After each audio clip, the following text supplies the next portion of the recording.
Rhett Palmer. The mayor of the airwaves is ready to go. Talking to people you want to know. Face to face. One-on-one. Get the story and have some fun With Rhett Palmer. And now, the most trusted name in radio, Rhett Palmer, the mayor of the airwaves. Glasses to wear. Former U.S. diplomat David Hunter is in here, and there's always a lot to cover. Good morning to Noah. Good morning to David. Good morning, Rhett. Nice to be here. Good morning to myself. Good morning, Lord above. And it's a beautiful day in paradise. Okay, courage of the white flag. Pope Francis just suggested Ukraine hold peace talks with Russia. He used the phrase courage of the white flag, which is surrender, right, to describe it, reaching the 2-year anniversary of the Russian invasion of Ukraine's Donbas with lack of progress by either side. The Pope thinks it's time to hold peace talks. Ukraine President Zelensky responded back, since Russia is not willing to withdraw from all Ukraine land, any peace talks would lead to unilateral concessions of territory. Now, what does unilateral mean? Well, that means basically Putin takes the land, and as peace talks, he keeps the land. I mean, that's the concept.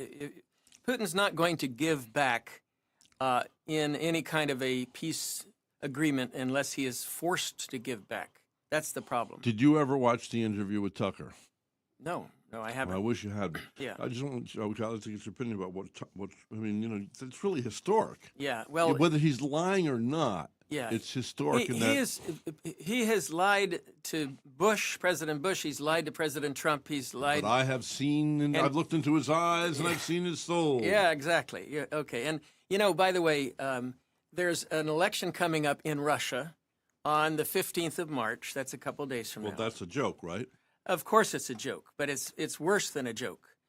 Because first of all, the only viable candidate that was running against him was this guy, Alexei Navalny, who died, as you remember, in prison about 2 weeks ago. Yeah. And, of course, that was conveniently timed to show anybody that dares raise their voice against Putin what will happen. Well, as of today, I just heard that Alexei Navalny's lawyer, the one who represented him, he was attacked viciously with somebody with a hammer hitting him and hit him on the head and wounded him in the legs. Look at Boeing. This is getting to be a popular thing. The guy was a snitch for Boeing, telling us what was going wrong. Boeing worked there 31 years. Yeah. Well, a gunshot to his head in a hotel parking lot. Now, either A, he did do it because they said you will either kill yourself or we will maim your children and your grandchildren. Get this done because you've caused our people a lot of money, or they did it to him, making it look like a suicide. What are the chances of this snitch? The guy's doing fine. Supposed to start in 2 weeks. A session. When did this happen? When did that This happened yesterday. I didn't hear that. No, it's a session against Boeing, and Boeing's having all these problems. And now the guy, he just so happens to kill himself 2 weeks before the court date. That, of course, is very suspicious, especially given all the problems Boeing's had with that 737 MAX. You know, they've had suspension and grounding. And can you imagine being the door blowing off on that one plane?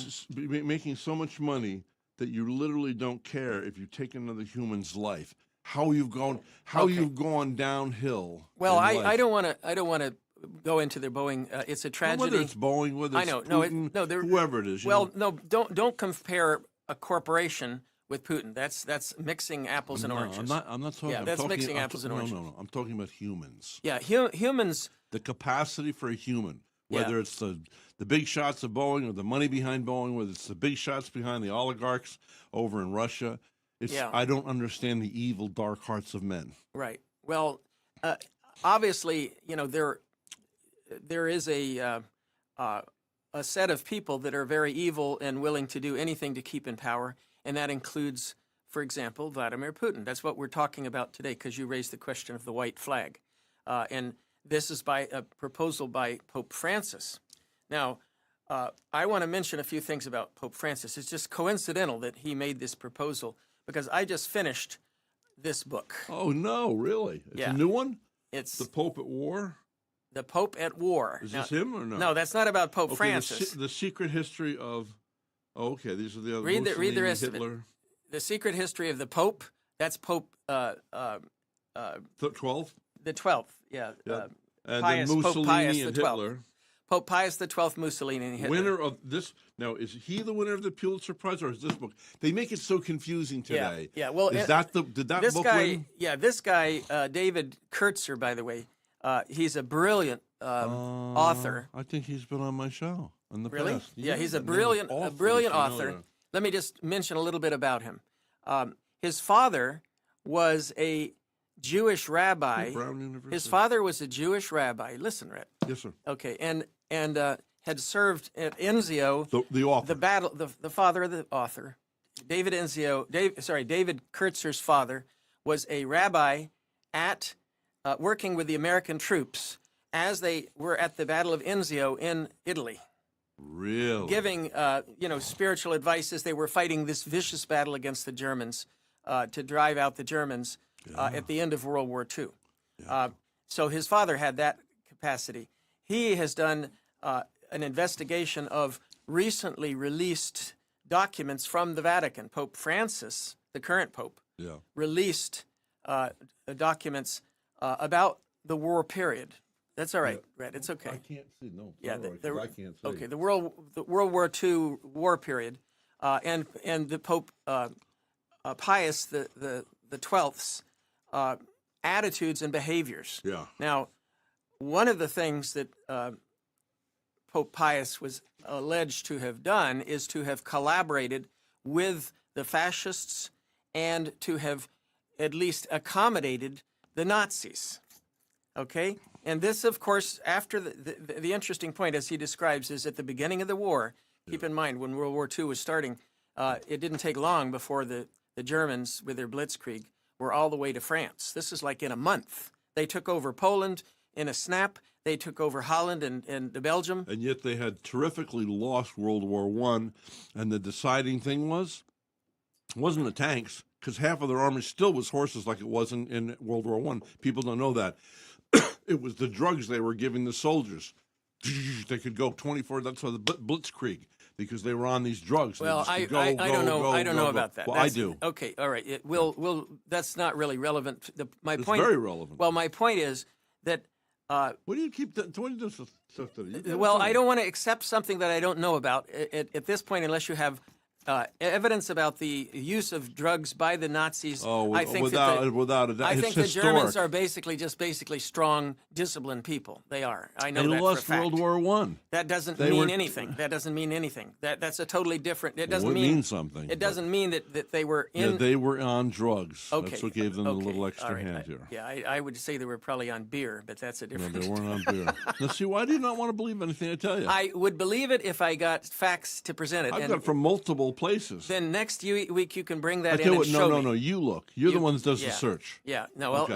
you Now, have to if give you me find the out information. that I'm wrong, then Yeah. I won't get to say any facts anymore. Yeah. If no. I do, then from now on you have to take me carte Yeah. blanche. No, I'm not going to take you carte blanche. You unless- have to, yes. You We're want not. me to take you carte blanche? No, I. Oh, no. It I seems to be a provide you- reciprocity here. Brett, I provide you with facts, and I give you No, the but sources. I don't know that they're facts. I give you this. Here's the Where are sources the right there. sources? This is the source. You read that book? It's I one read that book. Well, I also watched 5 documentaries on World War II, and I've watched more than that, actually. Yeah, I've watched many documentaries, and I've never heard any of them say that the Germans were on drugs. Oh, Okay? absolutely. So I don't know what documentary you Yeah. watched. Okay, well, do you want to wager a bet? No, Put I your don't. money where your mouth I is. don't. I don't. We're getting off track. Okay, hey, I know who can look this up. Noah, find out Blitzkrieg. They said that the reason they were able to go into France so aggressively is they put the German soldiers on like a speed. Amphetamines or something. Yeah, they didn't need to sleep. Okay. All right. Anyway, what I want to point out about the Pope, because this is important, because the Pope now, Francis, has made a proposal about Russia and Ukraine having a peace talk. Must be something about my voice, too. Yeah. People don't believe me. I know about certain things I know, and then like in their arrogance, they talk over me and stuff. Okay. All right. Well, Does that happen to everybody? yeah. Or is there something about the way I deliver these things No. that I've studied? No. It's the reality is that the Pope in World War II, at the beginning of the war, was very accommodating to Mussolini. Mussolini, of course, was a Catholic, and Mussolini was Italian, but he was a fascist. Well, that's obligatory. You're No. Italian, you're Catholic. Yeah, you know. so, but he was a fascist. And then Mussolini made an alliance with, Now, was fascist always a pejorative term? no, the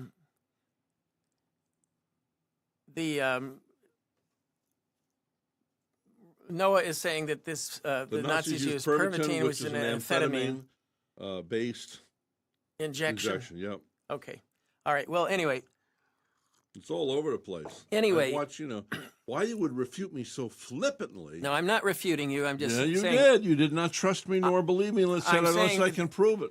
that's a rabbit hole for our topic of today, which the rabbit hole we're talking about the Pope. Okay, but anyway, let's answer this now. We're talking about so the Pope. what's the word you just used? And I said, was that a bad word? Was Pejorative. no, facetious, not fascist.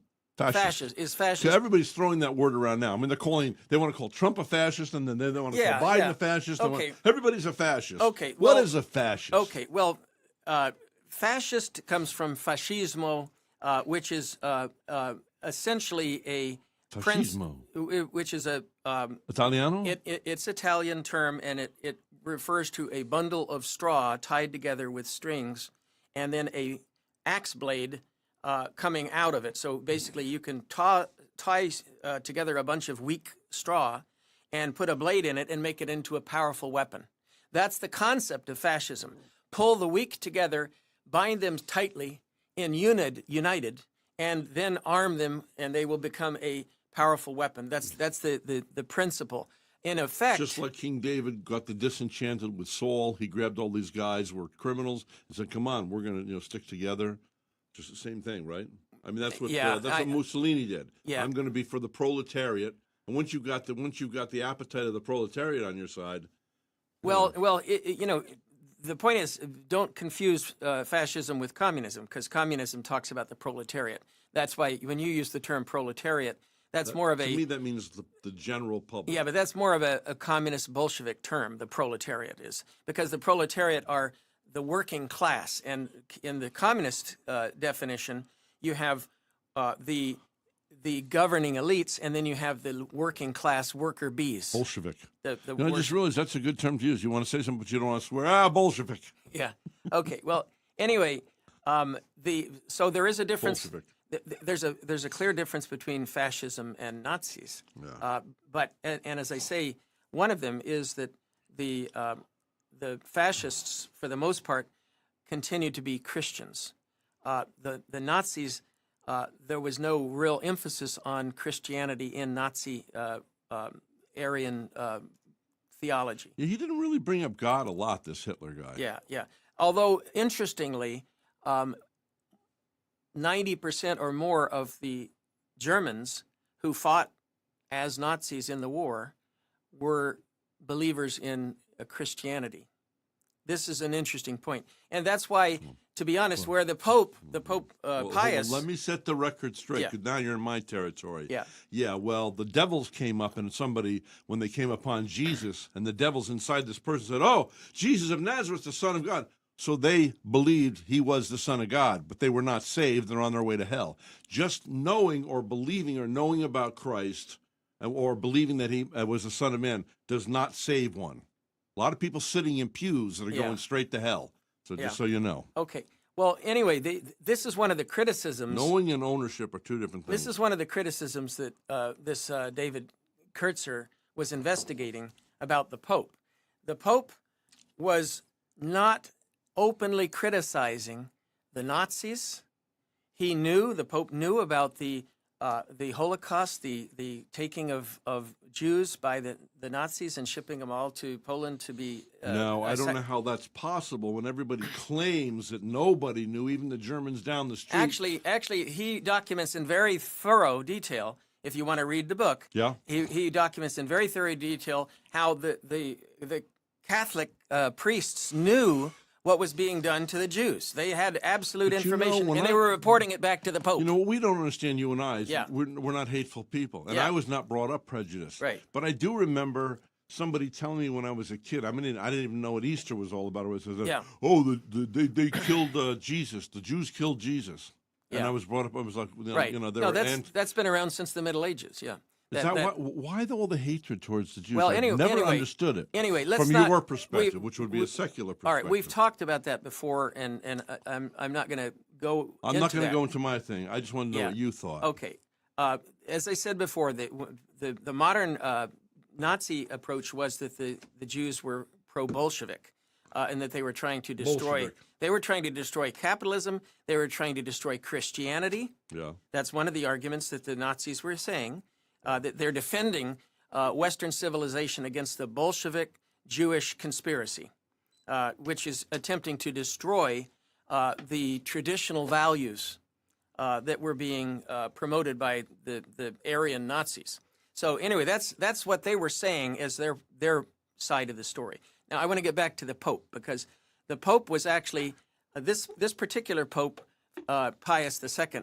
He had served for 10 years as the papal nuncio in Germany before the war, and he spoke fluent German, and he was very good friends with the Germans. This is the guy who was in office at the time. The Pope at the time, yes, Pope Pius the Now, this I never heard before. Okay, well, I'm telling you now. The 12th, Pius the 12th was so he had a close Well, what relationship. proof do we have? He just wrote about it. We don't know that. He it's has true. a close relationship with Germans. Now he knew about the Nazis, as I said, because there were people, including the priests in Poland, who were writing about this slaughter going on, and they sent messages to the Vatican, secret messages to the Vatican, and other areas, including even in Italy, when the Nazis started rounding up Jews in Italy. Some of the Jews were hiding inside local parishes. They asked the Catholics, because the Jews and Catholics got along very well. So the Jews asked to be hidden by the priests. And as the priests were being forced to give them up, they were notifying the Vatican that, hey, we've just had a bunch of Jews rounded up and sent off, they're being shipped up to Poland to be killed. And what happened when he reported to the Vatican? Well, so the Vatican basically just said, yes, well, war is a terrible thing. I condemn war, and I feel sorry, and I'll bring compassion and love to the suffering. That's what they said. So basically, he took a neutral stance. He did not denounce Nazism. He continued to collaborate with Mussolini, and he ignored the Jews and did not condemn the killing of Jews. That was the Catholic Pope. Now, as the war progressed, and the war, he suddenly saw that this blitzkrieg, which had looked like Germany and Italy were going to take over the world. As they started losing, the Pope shifted his position. He started saying, well, these guys are not so good. Let me ask you one thing. Yeah. Maybe you read this in this book. Tell me, how did Hitler win over? Now, Hitler won over Stalin and then went against him. He just lied, looking him in the face. Signed an agreement, a peace agreement. Yeah. So how did he win Mussolini over? Why would Mussolini... Actually, Mussolini and Mussolini and Hitler had very similar ideologies. Yeah. They were both what you call, Nazism is a form of fascism. The brown shirts, the black shirts, the pomp and ceremony, the what's called the cult of personality that is part of fascism. With Mussolini. Mm-hmm. By the way, Mussolini. Most people don't know this about the end of the war. Mussolini, the Nazis were running out of Italy. Mm-hmm. Italy was still controlled by the Nazis, but they were fleeing because the Allies were coming in from the south, from this Enzio, as I mentioned, is one of the battles. And so the king of Italy fled, and the king had been also a collaborator with the the king fled knowing the Germans were coming. Yeah, and Mussolini was there. Who was Mussolini at the time before he was Mussolini? Well, no, he was. I don't know exactly. A soldier? Or? Yeah, I don't know his whole history of how he got to become this leader of fascismo. But he he was left. His girlfriend Clara and her family were evacuated to Spain. Mussolini's girlfriend Clara, who was such a close girlfriend that he was writing her 300 letters a year while he was in the middle of this war, and he was seeing her almost daily. Now, was Franco was in leadership now? Franco in Spain. Was he a dictator? Franco was this. Okay. He was I tell you also. what, I got to take a break. Okay. Let's take a break. Then we're going to come back. Yeah. We'll play some ads, and then we'll be right back. Hi, I'm a golf enthusiast, and I love Big Shots Golf on US 1, next to Advanced Eye Care. I was at Big Shots recently and had a great time playing a virtual 18-hole golf course. Big Shots also serves really good food. The mini cheeseburgers are my favorite. I love the ice cream, too. For a fun time, bring your friends and family to Big Shots Golf on US 1. Indian River County, roll with us, recycle. It's hard to recycle, right? Pizza boxes, milk cartons, dog food bags, frozen food boxes, to-go cups and lids. Where do they all go? No worries, there's an app for that. Download the Carter's Corner app on your mobile device at Google Play or the Apple App Store, or visit indianriver.gov to find out if an item is recyclable in your blue card or not. So eliminate confusion at the cart and recycle right with the Carter's Corner app. The Rhett Palmer broadcast is brought to you by Complete Electric Complete Alarm. Get your generator checked now before the next hurricane strikes. Call the good folks at Complete Electric Complete Alarm. You'll be safe and sound when the next hurricane strikes. Call Complete Electric Complete Alarm. Hi, I'm Renee Fiore. I own Tropical Restoration Services. We do water damage, mold damage, fire damage. You have a toilet overflows. We also do leak detection to find where the source is at 772-217-7422. That's the phone number for Tropical Restoration Services. So call me direct, Renee Fiore, Tropical Restoration, 772-217-7422. We will find the source of your problem and fix it.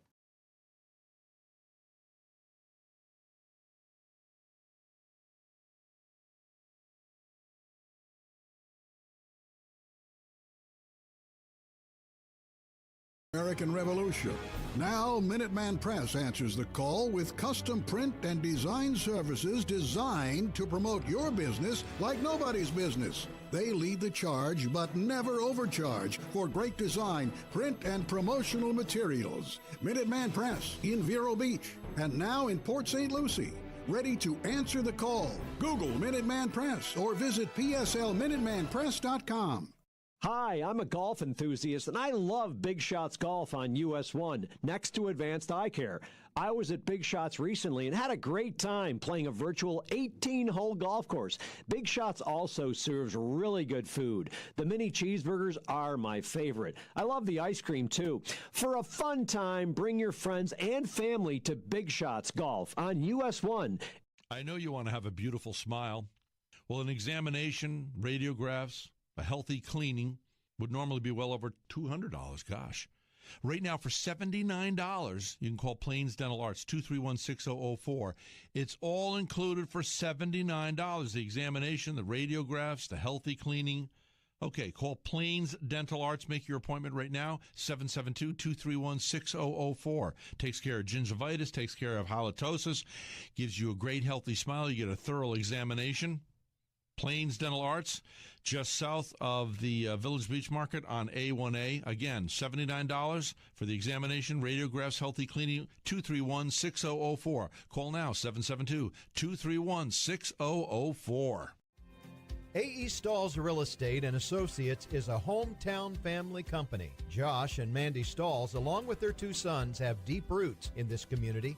As a boutique brokerage, they are located steps away from Vero's beachside communities. They have a strong team of realtors, the tools, and experience to guide clients to the closing table. Helping clients feel confident in the buying and selling market is what they do. You can reach them at stallsrealestate.com, Facebook, or 772-800-83. All right, we're back. This is Rhett Palmer. I'm talking with former U.S. diplomat David Hunter. Yes, nice to be here, Rhett. And we were in the middle of this discussion. What I wanted to point out about the Pope, and that is the Pope at the time of World War II. He was not positioning himself as a moral leader. He was not positioning himself as a moral leader. He was really taking kind of a neutral stance in order to, if the Nazis had won the war, which he thought was going to happen, he was going to preserve the church. So his goal was to preserve the church as opposed to being a moral leader. Now, that's an important concept, and I think it's well documented. And then as the war shifted, then he started shifting his position, but still he didn't come out and openly condemn, even towards the very end. He never condemned the Nazis for what they were doing, the persecution of the Jews, the brutal treatment that they had conducted. So it's rather ironic that today you're having the new Pope, Pope Francis, taking this position about Ukraine, saying, oh, Ukraine should negotiate with the Russians. Now, about 2022, Francis was on the balcony there at St. Peter's Square, and he said, the killing of children and unarmed civilians is barbaric and has no valid strategic reason. That's what he's, the Pope Francis. Sounded very tough. The killing of children and unarmed civilians is barbaric and has no valid strategic reason. But the Pope never mentioned the word Russia. He never used the word invasion, not one time. Okay? And everybody was kind of confused and saying, well, that's odd. You're condemning killing of children, but you're not saying where. You're not saying, oh, the Russians are doing it to the Ukrainians. Okay? This is the same thing that we saw back in World War II. The Pope refused to call out the aggressor and condemn the aggressor. Okay? Which is what's happening now with Palestine, because everybody's talking about the victim. Everybody's talking about Israel like they're putting down the victim, they're finding fault with the victim, and they were the ones that were attacked. Okay, we're gonna analyze all of that stuff with Palestine in the next topic when we get to that. Let's stay on this for the moment. It's getting awful bossy around here, folks. No, but we stay on a topic. You know, we can't wander all over the field. Oh, we can, but we all right. Okay, so the point is that in February 2024, keep in mind that's just a month ago. Yeah. He was saying in a meeting in Switzerland. Yeah. He was saying, when you see you're defeated and that things are not going well, you have to have the courage to negotiate. When you see you are defeated. And now he's turning around and saying the courage of the white flag, as if that showing a white flag and saying, I surrender, is showing courage. I disagree. I think that's totally, and the Ukrainians disagree. The Ukrainian foreign minister replied, our flag is yellow and blue. This is the flag we'll live, die, and prevail under. We have no other color for our flag. So the Ukrainians are saying, we're not going to surrender, whether Pope Francis wants it or not, okay? And so I would say to Pope Francis, given the history of the waffling and insincerity and covering up of Jewish slaughter in World War II. You're angry. You're starting to yell. No, and in the slaughter, I am angry that he did not condemn the Jewish slaughter of 6 million Jews. He could have spoken out. He knew about it.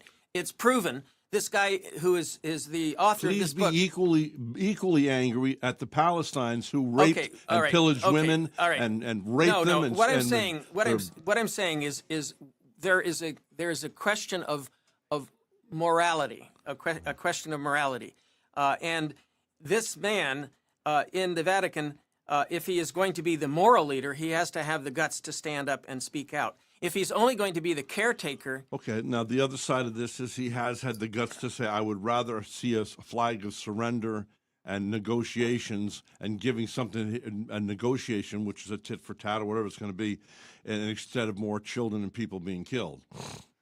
Well... There's a lot of normal, regular Ukrainian people that are needlessly being killed. There's a lot of these soldiers who have no choice but to be soldiers in Russia, who probably don't feel aggressive towards the Ukrainians whatsoever. Well, it's the Russians who are killing the Ukrainians. The Ukrainians are not over there attacking Russia. Keep this in mind, Rhett. Yeah. This is an important distinction. the Ukrainians, the Russians are sending drones, Iranian drones, that are killing every day people in apartment buildings, innocent children, innocent people, with very. They're not even going after military targets. So this is a Now, form the of drones, the Russians. Do the drones leave bombs, or do the drones shoot bullets like a gun? The drones are bombs. They're basically flying bombs. Oh, so they're suicide drones. Suicide drones, yeah. So that's what it is. So they fly these drones and then they smash into a building and it blows up and it tears down. And if you got a little camera on there, you can watch the whole thing and be very precise. Well, but wow. The issue is that Russia is using these cheap Iranian drones as a weapon of terror, just basically attacking civilians. That's, of course, what the Pope Can I was. ask you something? This is very much an aside. Yeah. Because you like to do research. I do not. I don't even read manuals for things I buy. Yeah. Do you ferret out information where you put your money, your investments? Like Warren Buffett's known for doing that. Extreme. He reads 1,200 pages a day.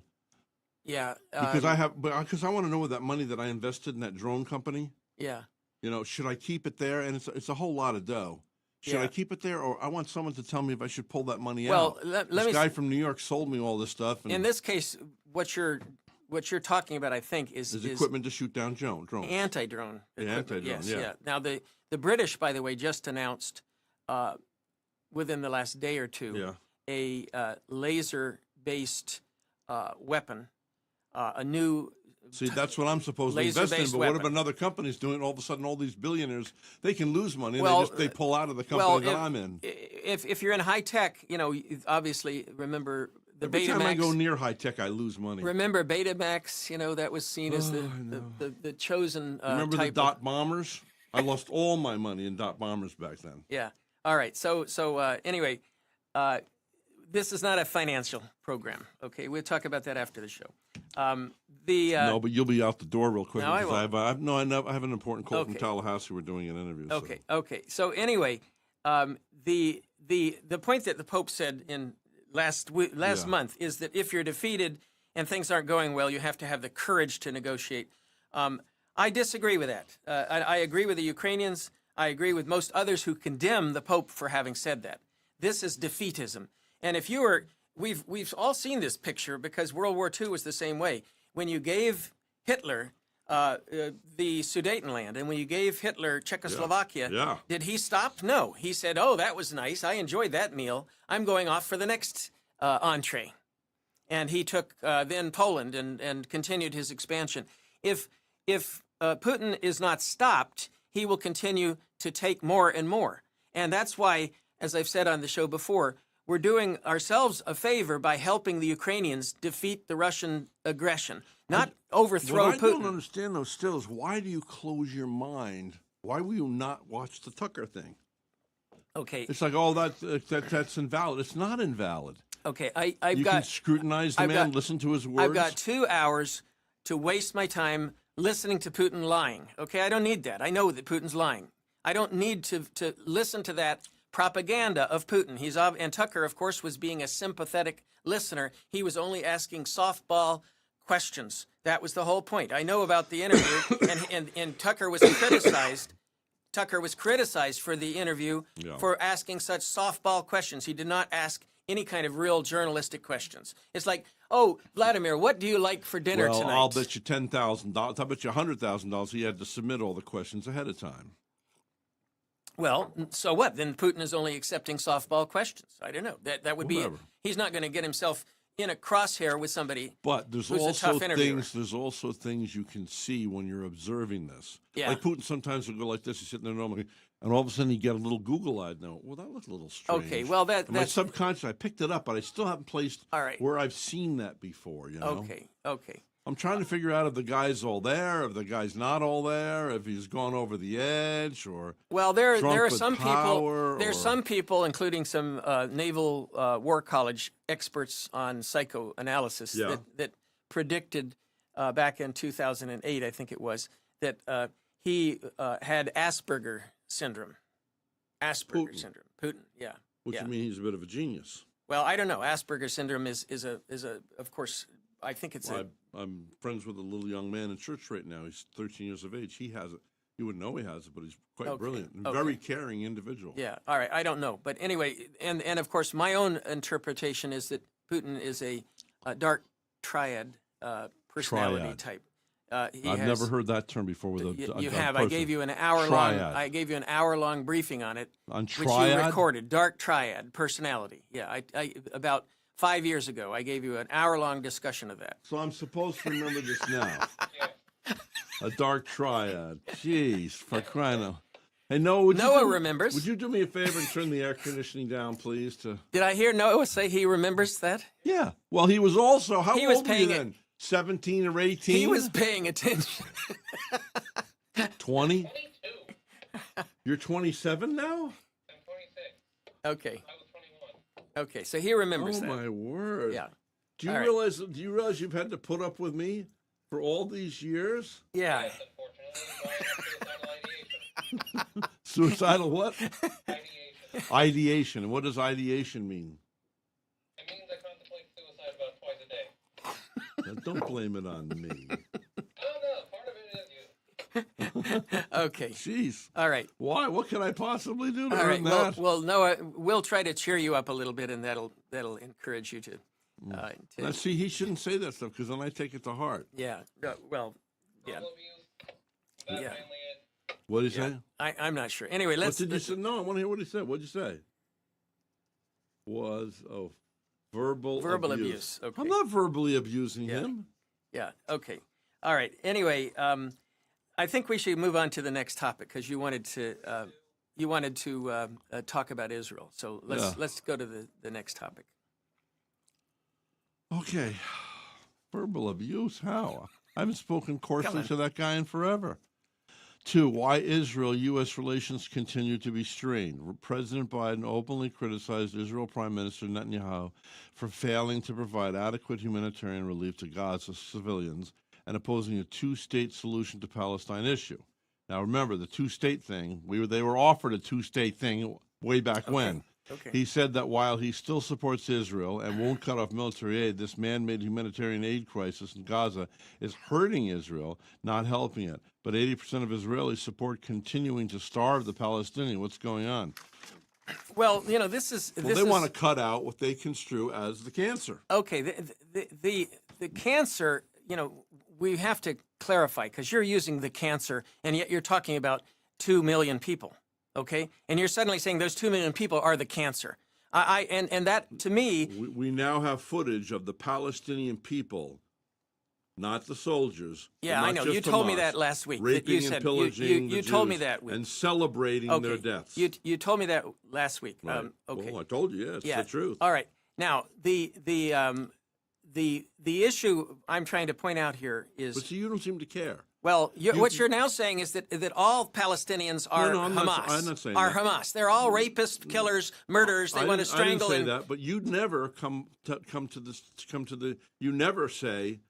I'm disagreeing with that thesis. I'm disagreeing very strongly with that thesis. You never are pro-Israeli about anything. I'm sorry. I'm pro-Israel when Israel behaves You're yelling, itself. though. When Israel behaves itself, I'm pro-Israel.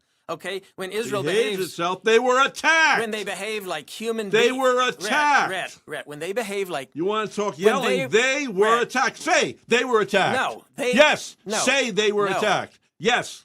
When I'm moving forward to you, say, Hamas attacked Israel. Rhett.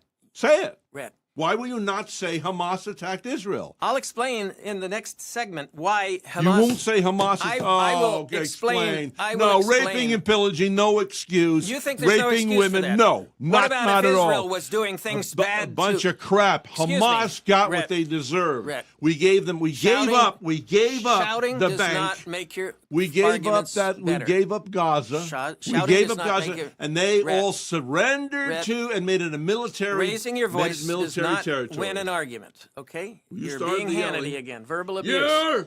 You're being verbally abusive. What about when he's yelling at me? What about when he's yelling at me? Rhett, okay. You ever notice the guy in charge, no matter what he does, he's wrong? I'm not in charge, though, see? Yeah, you're not in charge. I'm just a kid here trying to learn. Well, then the try one to learn. who Try to learn. preaches about Dignity. Yeah, okay. So I try to am be the- dignified. Yeah, give some dignity to the Jews. Yeah, instead of wrapping yourself around yourself, let's calm down and get on to the topic. The reality is Benjamin Netanyahu's wife. Her name is Well, Sarah. it's got to be something negative. Excuse me, Sarah Herzog. Yeah. Okay. She said, I don't want to call the Palestinians human animals Yeah. because that would be insulting the animals. That's what she said. Ha ha. Isn't that funny? And the vice mayor of Jerusalem, his name is Ariel King, he said Palestinian civilians should be buried alive. All right? And then we had, of course, last week we talked about Kogat, Major General Ghassan. You're still yelling. He's I'm not. saying anything. I'm trying to explain to talking you. Loud. I'm trying to explain to you. You're articulating clearly. I'm articulating clearly. I'm trying to You don't explain have to to you yell to articulate. that What is this? Jump on Rhett Day? Okay, this General Ghassan, I explained to you last week. Yeah. He said human animals must be treated as such. No food, no water, only destruction. That is a terrible way. I would never talk about any human group that way. That's terrible. Those are major leaders, political leaders. You know, the wife of the prime minister, the deputy mayor of Jerusalem, the head of the aid program of Israel, Well, remember, are all saying that the Palestinians are human animals. Anger is fear or hurt talking, and they have a right to be hurt, and they're fearful of these guys coming back and doing this again. Well, what I'm trying to say to you, and this is the same thing you're using with the term cancer. You see, you're dehumanizing them and calling them some sort of amoeba that is I'm saying they have to get the cancer of Hamas out of there, or they will be attacked again. These are human beings, Rhett. We're Okay? talking about Hamas. Hamas is human beings. No. They are not They're animals. soldiers. They are not animals. They are animals. No, they aren't to what they animals. did to people. See, They're this- animals. Yeah, they are animals. Okay, then- And you won't even say that. I'm not going to say that Hamas is animals. No, I'm not going to. Okay? I'm not. I don't want to dehumanize anybody. Okay? Well, I'm gonna I would say- not even I'm call gonna- the Nazis. I'll pay for your Would airfare to go. call- You I hang wouldn't out even. with I wouldn't Hamas. even call the Nazis animals. Okay? Oh, I would. No, I wouldn't. They were less than animals.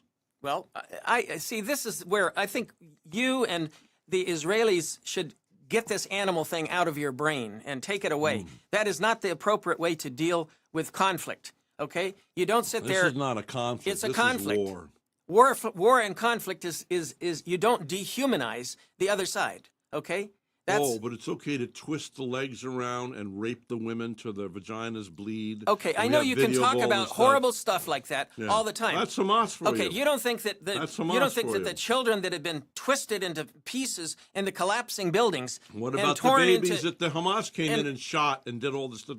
Yeah. They tied up a whole family together, and Okay. the people watched them burn. Okay, a lot of the stories that you are describing, to be honest, a lot, not all of them. I don't know the details because we have not had a chance to send in independent investigators to investigate what happened on October 7th. The stories that were provided, a number of them were proven to be false, inflammatory stories. The beheading of the 40 babies was a false story. Do you believe the Palestinian ladies that came forward and said, we can't, when we're leaving the towns, we get shot at because Hamas wants us to stay there so they won't be bombed?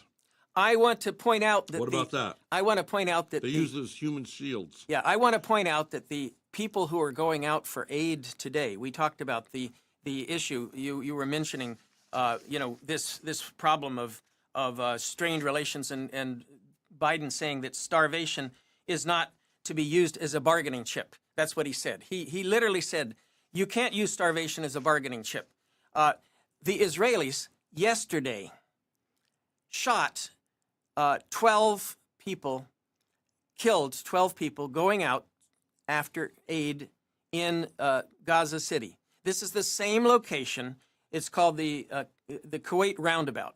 And at that same location, last week, 112 people were killed, most of them shot by Israeli machine guns on the top of tanks with large caliber weapons. And we know that because about 200 or so more showed up in hospitals with bullet wounds. Okay? Now, as of I wonder how today, you would be reacting if some of your family members were killed. okay, let me explain this, Rhett, because you know what it amounts to is you don't seem to think that when you shoot 110 people, that in one day, as they're seeking aid, food aid because they're starving, that matters. These are just human animals. Who cares? Just shovel them in the dirt. I don't feel that way at all. I know. Well, I hope you don't. Because do you know that 50% of ER cases in the West Bank today, this is as of reports as of recently, 50% of the ER emergency room cases are from Israeli shootings, meaning Israeli troops have sent half of the cases that show up in the ER in the West Bank. That's not in Gaza. That's in the West Bank. Mm-hmm. Okay? Now, that's not the war zone, as you call it. Okay? But those people are getting shot. When you mention all these people with Why are they getting shot there? They're getting shot by... You're yelling those stuff. They're getting shot, apparently, by what's called unruly Israeli troops that are not being investigated for the shootings. The Israelis, when somebody gets shot, they say, oh, well, we'll open an investigation. Do you ever hear the results of it? No. It's the IDF, the Israeli Defense Force, investigating themselves. And the results are never produced. So you might as well, this is a term that they use for Israeli troops operating in the West Bank and also in Gaza, but especially in the West Bank. And it's called impunity. Impunity. Impunity means you don't get any, there's no punishment. Yeah. No punishment. You can unaccountable. You can do whatever you want. And some of this, the psychoanalysis of this is that part of this, it comes back to the concept of the Jews. It would be really interesting to sit down. I'd like to go to Israel Yeah. and interview some of the Israeli soldiers and say, do you participate in this and do you justify this? They're angry people. You get angry. I tell you what, you attack my family, and I'm going to they're angry. Annihilation. Yeah, annihilation. It's like you don't cut out half the cancer. And if they don't cut out Hamas completely this time, they will come back in another 6 years or 10 years, and the same thing will happen. Okay, the U.S. intelligence community issued a report yesterday. That's not just CIA. This is the entire U.S. intelligence community under the office of... Like the ones that said, what's his name, had weapons of mass destruction, which was a lie. Excuse me. They just put out a report yesterday saying that Israel's war is doomed to fail. It is never going to eliminate Hamas. It's never going to eliminate Hamas. What to do because Hamas and those guys said they want to eliminate the Jews. Well, and they're still saying it. Israel has never said they wanted to eliminate the Palestinian people, but the Palestinian people on the bank have said they want to eliminate Israel. Excuse me, when Netanyahu's wife says these people are not human animals. Let's go back. That's just one wife. What about one wife? Yeah. It's the wife of the prime minister. What about what you're letting go of the Palestinians who have been saying for 20 years we want to annihilate the Jews? Okay. What about that? I will explain to you. Why do you want to ignore this? It's something I that's don't. really weird. Like you're blocking off your mental thing no, here. No, I'm not. They have said they want to utterly wipe out the Jews. Why do they want to annihilate the Jews? Why? Oh, I'm sure they provoked it. Well, I'm sure they have. Tell me. Why do you think it's just that they are want anti-Semitic? They want this land. That's what they want. They want this land. What land? The land of Israel. The land of Israel. Yeah. Okay, and who was there first? The Jews were. A number of thousands of years ago, God gave it to them. Okay. See, we go round and round on this issue, and there is some what you called some biblical justification that Moses brought the group back, and they took over that area of the Canaan and settled it. Is that where the giants were? Yeah, that they took over they took over that area. So who are the Philistines? So who are they today? I mean. That's the Palestinians today. Well, how do you know this? Yeah. Are you sure? Pretty sure, yeah. Oh, pretty sure. Yeah, I mean, there's a lot of... Well, there is...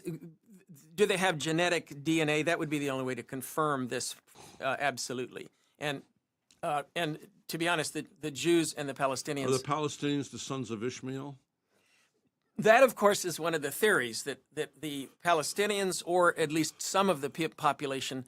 there is sons of Ishmael, and therefore Ishmael, of course, for the audience out there, if you're not up on your biblical studies, he is the son of Abraham with the concubine Hagar. Okay, and therefore, but he was the Here's the story. He was the God, firstborn. Let me tell the Yeah, story okay. succinctly. God made a visitation to Sarah and Abraham, said, I'm going to give you a child, and your seed shall be as the sand is of the ocean and the stars are in the sky. In the meantime, Sarah laughs and says, I'm in my 90s. I'm not going to have a baby.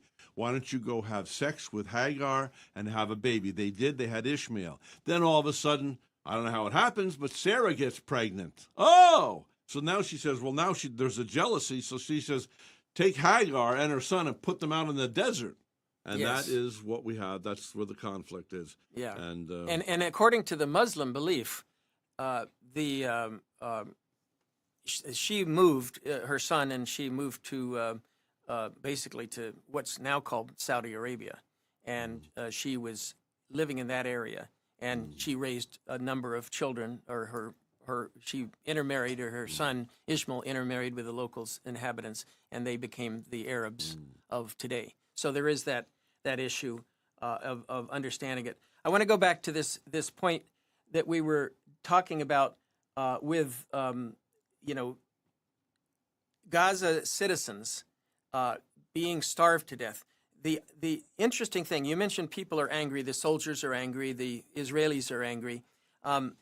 The majority of Israelis actually support this suspension of aid, the cutting off of aid. who does? The majority of Israelis. 72% of Israelis say that food should be cut off to the Palestinians, starve them until they release. I don't know how that is when 40% of the population of Israel happens to be Palestinian. No, it's only 20%. We've talked about that. They're 20%. They're not Palestinian. They are called Israeli Arabs, just for definition purposes. Yeah. And they're treated very well. No, they're not. But they're not treated very well. But they're treated better than the people on the West Bank. Let's put it that way. At the moment, they're treated better than the people on the West Bank. I've been seeing these people being interviewed. Have you? You read about it is more credible than me seeing a video of someone saying it. Okay. The reality of the Middle East is that the Jews living in Israel, 70% want to see continued cutoff of aid, starvation of the Palestinians living in Gaza.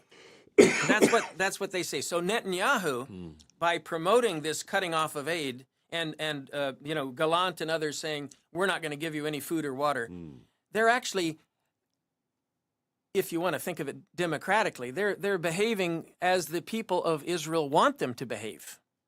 Now that's kind of an odd dilemma. The people of Israel want the aid cut off, and they're doing that. Israel's government is cutting off the aid. That's what I'm trying to say. So it's a democratically. You're yelling again. Well, it's because you didn't understand it the first time. I'm trying to understand it here. Okay. So anyway, that's what I'm explaining. So what you have is a angry, vindictive public. The whole public of Israel is angry and vindictive and wants to starve out the Palestinians. It's not just the prime minister's wife who's saying they're human animals. Everybody thinks they're human animals that should be starved out and driven off the land. Well, if you had children and family that were killed recently, they came to Vero Beach, what would you be saying to those enemies? Wipe them out. Okay. Anger is fear or hurt targeting. They're fearful of these people because they never stop. Okay, now let They me just. even relented and gave up that land All so right. they could have two. We've talked about they gave up the land by withdrawing out of Gaza. They were never supposed to be in Gaza. That Gaza was registered. Well, you think they're not supposed to be anywhere? I did not say that. I said that the agreement of 1967. Texas has offered the Jews to move out of Israel and come there. Yeah, Did you good. see that? No, I didn't see it, but I think that'd be a great thing for the governor to do. It'd be a fabulous plan. So you want Israel to leave Israel?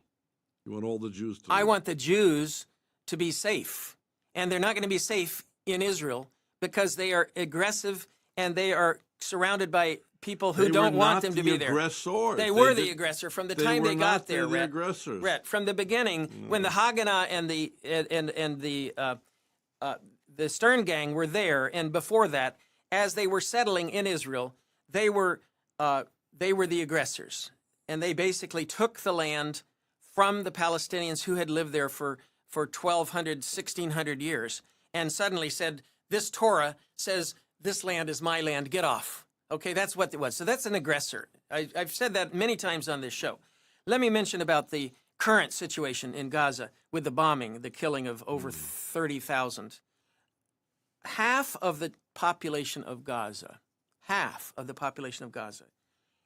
is under the age of 18. 50% are children under the age of 18, makes them minors. Now think about that. So you've had this enormous war waging on in Gaza, and you had previous wars. There have been wars in 2008, 2012, 2014, and 2021. There were all wars being fought in Gaza. And these children are experiencing this war constantly. And I mean bombing. It's not as bad as this one. The ones previously were bad, but they weren't as bad as this one that's going on today. So you can remember, just imagine this. Half of these people are innocent children under the age of 18 that are suffering this, and many of them being killed. Now, where's your compassion? I will say this, at this point, if you were a member of Hamas, right, or you're a Palestinian that lives in the Gaza Strip, let's say there's peace. Peace starts today. Right. You're going to be real. You're not going to be so flip about coming into Israeli territory and killing women and children again. When they know there's consequence, they've learned there's consequence. Okay, so you're saying that by reaping terrible vengeance and destruction, that this will deter them. They started the war. Maybe it should have ended before now, but nonetheless, they know that it's not that kind of little slap on the hands. Did they expect Israel just to give them a slap on the hands for this? Coming in and murdering children and families? They tied a family with 5 children and the mother and father, and people purportedly they burned them to death in front of everybody. Okay. And the Palestinian regular folks, not Hamas, were celebrating. Hey, we hate the Jews. Okay. They hate the Jews equally. Okay, you know. Rhett, first of all, of the about 1,000 Israelis. But they're poor. Wait, Rhett, of the about 1,000 Israelis who were killed. That Rhett, makes them more righteous. Rhett, no. Rhett, no. Listen. Of the about 1,000 Israelis that were killed on October 7th. 1,200, yeah. I'm saying 1,000 because keep in mind, some of the Israelis that were killed were killed by Israeli troops. What do you mean? This is documented. Okay, what do you mean? First of all, some of them, at least 25 to 30 of them, were killed as they were being captured as hostages, and they were put in cars and being driven back to Gaza. Yeah. The Israeli aircraft blew up the cars with not knowing if there were hostages inside the cars. Most likely there were hostages. That's why they were going back to Gaza. And they were blowing up these cars without, and even the pilots admit this. They say this is a terrible thing. We did not know who was in those cars. We did not have visual identification to know if there were hostages in those cars, but we blew the cars up anyway. Okay? So there's a good analysis that there's at least probably 20 to 30 of these hostages that were killed by the Israelis blowing up. Only 20 or 30? Well, there also are examples and eyewitness accounts and testimony of Israeli tanks, when they finally got the tanks over there to the kibbutzes, that they were blowing up kibbutz buildings where Hamas was holed up with hostages, and essentially killing the hostages and the Hamas at the same time, victims of the Israeli tank fire on the kibbutz building to kill the Hamas but kill the hostages at the same time. What do you suggest they do? Well, what I'm suggesting or pointing out is that these hostages were not 1,200 were not all killed by Hamas. They were killed by Israeli troops. You know what? I mean, doesn't anybody think that maybe there aren't that many hostages still alive? And they're just, because they were killed on the road, we have no way of counting those. So they're just saying, yeah, we got another 100. Hey, how many do we have, Mohammed? We only have 17. Well, the others were killed on the highway. That's an issue. Clearly, Are they giving any proof of life? How come Israel's not asking for proof of life?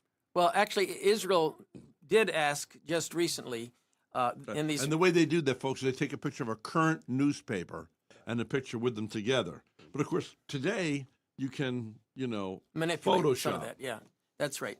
Now with AI coming in, we'll never know what the truth is about anything. Well, there is You a see, hi, I'm Rhett Palmer. I'm really not here. This is a computer version. I actually died in the 1940s. According to the thief who stole my song, they used it for the Hallmark movie, Call Me Mrs. Miracle. We looked into it. The reason I'm not getting domestic residuals is because a guy named Rhett Palmer wrote the song and died back in 1940s. And as Noah can tell you, the reason they did this is because they make it a public domain, and it's harder to fight for public domain than it is to prove that you have the copyright. Okay. Well, anyway, so I just want to point out this situation of calling the Palestinians human animals, starving them to death, and refusing to accept a two-state solution. That is putting additional strains. Do you think that the Nazis were animals the way they treated the Jews when they were in the camps? Okay. That's Yes putting or no? additional. No, I'm not even listening to your question because you're interrupting me. Okay, I'm trying to get to a conclusion. Well, you're talking about animals. I'm getting a conclusion on this topic, which is to say that Biden is right to say that Israel's war of starvation against the Jews, against the Palestinians, is hurting Israel. It is hurting Israel's reputation. If we endorse Israel, it will hurt our reputation. So we're not going to endorse Israel's starvation plan. Okay, we're not going to endorse that. And to be honest, although 80% of Israelis support continued starvation, then how do they protect themselves against Hamas? Okay, if 80%, you got a plan, Stan? I do. I've got a plan, but What's the plan? we'll have to get to that. That's actually the next step in this is the following question. So let me finish on this one point. 80% of Israelis support continuing starvation of the Palestinians, but only about 20% of Israelis support Netanyahu and his current activities. So I think, the reality is part of the way to get to the plan is to get rid of Netanyahu and his far-right government. That's the first step in the plan. Okay? Netanyahu has destroyed Israel's reputation. What Israel has been doing for the last 40 years is part of the problem of why Israel has this continued conflict, war, intermittent war and conflict with its own population. So you think Hamas and the Palestinians are lily white? I think that Hamas would... You never say anything against Hamas. You never say anything against the Palestinian people. I'm trying to... Not a thing. Not one thing. No, that's not Have true. they done? Well, tell me something they've done wrong. You know what they've done wrong. You saw what they did on October 7th. That was not right. That was wrong. That was wrong, clearly. But why did they do it? That's the point. Did they suddenly just wake up one day and... So now it's justified. No, wait. Did they suddenly just wake up one day and say, I decide I want to go and slit Rhett's throat? Did they just do that? Or was there a provocation that caused it? Was Israel provoking the actions of Hamas? That's what nobody's asking. You, at least, are not asking. You're yelling at me. No, you're not asking that. Okay, And you need to ask You need that. some more coffee, don't you? So we'll take another break. We'll take another break, and then we come back. We'll take another break, then we're going to come back. Yeah. And when we come back, did Israel's mistreatment in military prisons lead to the radicalization of Hamas? We'll talk about that when we return. That's exactly. They say you sleep a third of your life. So why is shopping for a mattress so important? There's a mattress store on every corner. But when you visit the Mattress Market Store, you'll find Steve and his family, in business for 35 years, waiting to help you find the best mattress at the best price to give you the best night's sleep. All the major brands: Serta Perfect Sleeper, Simmons Beauty Rest, Posh and Lavish, Urban Loft Ice, Pure Latex Bliss, I Love My Pillow, Kingsdown, Biscayne Bedding, and many more. US 1 right next to Waves, Mattress Market in Vero Beach, for a good night's sleep and a great deal. Mattress Market.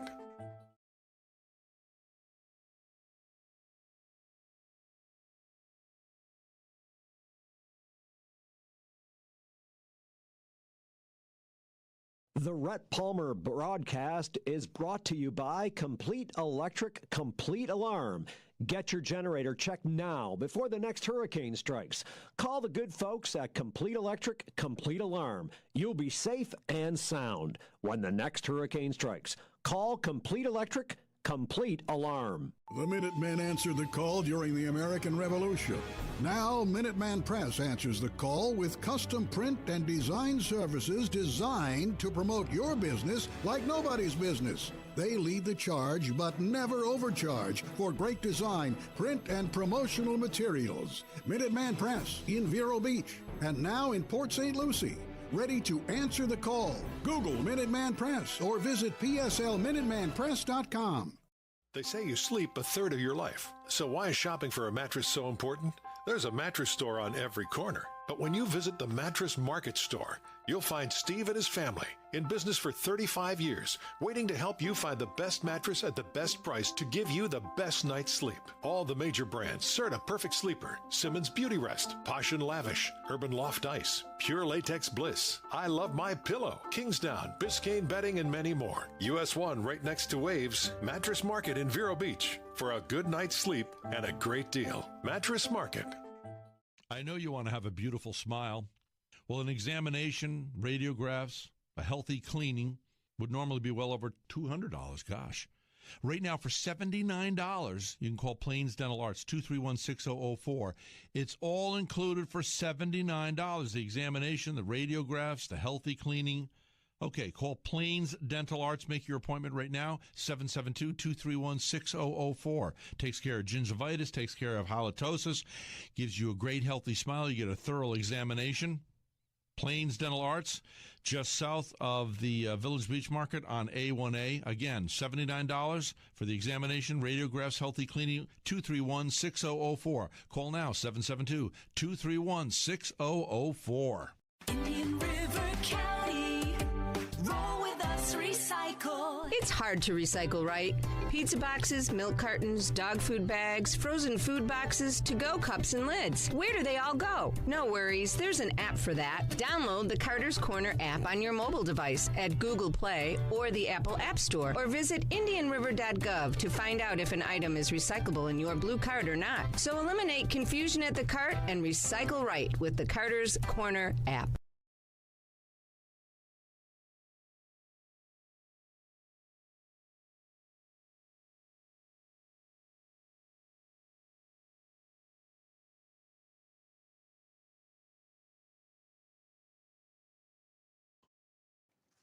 Oh, we had to put the mics on. There we go.